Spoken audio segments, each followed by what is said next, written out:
In mezzo a noi ci sarà sempre qualche caia. Ciao, mi sai dire cosa vuol dire caia?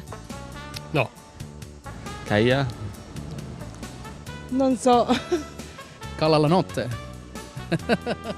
Vabbè, caigo vuol dire nebbia. Caia vuol dire che sta calando la nebbia. Caigo è la nebbia. Ma caia, nebbioso, non lo so. E il caiglio è la nebbia, giusto? E a caia no, questo è tutto tempo.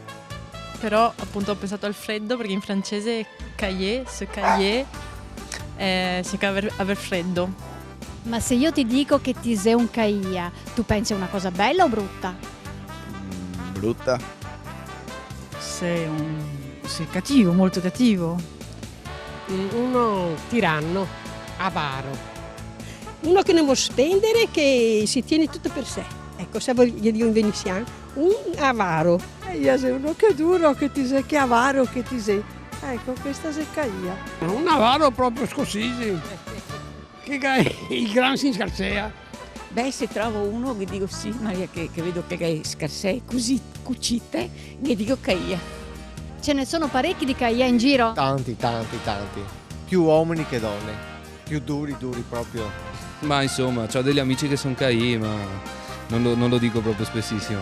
Allora cosa si fa con loro? Li si fa tirare fuori i soldi, ci si fa l'aperitivo. È una parola diffusa soltanto a Venezia o anche altrove? No, assolutamente, anche in tutto il Veneto, perché a Venezia non ho mai sentita.